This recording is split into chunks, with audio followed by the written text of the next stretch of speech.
And some breaking news tonight here at TPC Deer Run from the John Deere Classic. The tee times for tomorrow have been moved up due to the potential of thunderstorms in the afternoon.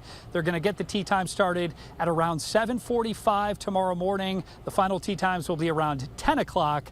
That way they'll be able to hopefully get all of the golf in before 3 o'clock. And then there's a Dirks Bentley concert scheduled for tomorrow as well. That has been moved up also.